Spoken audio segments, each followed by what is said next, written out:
avant les manifestations, sans intention de sécuriser la marche du 16 décembre 2010, armes à la main, ce qui a été rapporté dans un article du Figaro le 14 décembre 2010, le document 0002 03 66.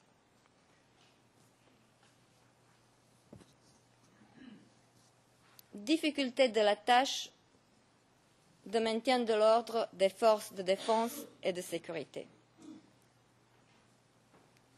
Tout en occultant l'aspect planifié de la marche, ayant pour but de s'emparer de la RTI par tous les moyens, y compris par les armes, le procureur allègue que les forces loyales au président Gbagbo ont planifié leurs actions.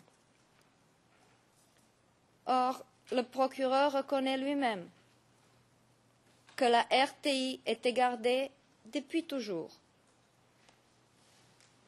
Cependant, il oublie de dire, bien que cela ressort clairement des preuves qu'il a récoltées lui-même, que les forces de l'ordre positionnées à cet endroit avaient été déjà attaquées par les forces venues de l'hôtel Golf avant les événements du 16 décembre 2010, ce qui a provoqué le renforcement du dispositif mis en place autour de la RTI.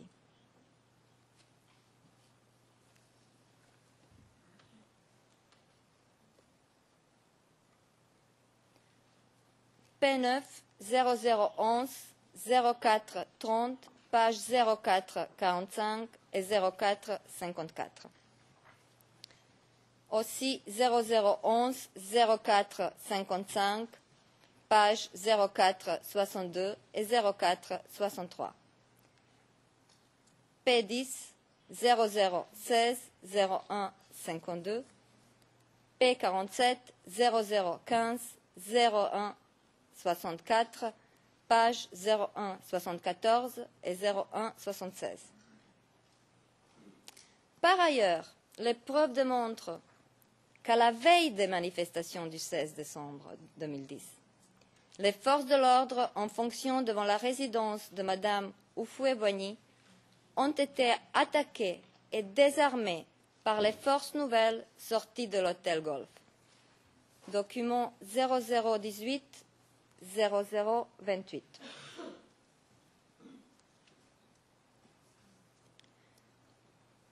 Le témoin P69 a affirmé que les mesures prises par les forces régulières faisaient suite à ces attaques et aux déclarations venant du camp pro-Ouattara qui annonçaient des troubles. 0017 01 44, page 01 52. P9 a affirmé que cette manifestation n'était pas une manifestation pacifique et qu'il y avait une idée de combat dans les intentions des manifestants.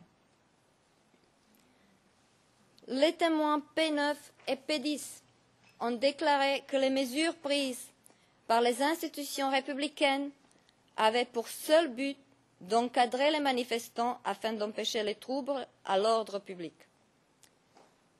P9 0011 04 55, page 04 69, et P10 0016 01 30, page 01 45 et 01 46. D'ailleurs, le témoin P9 a confirmé que les forces d'ordre ont reçu les consignes de ne pas tirer sur les manifestants. 0011 04 55, page 04 56. Madame le Président, peut-on passer brièvement à huis clos partiel? Oui, Madame le greffier, s'il vous plaît, on passe en audience à huis clos partiel.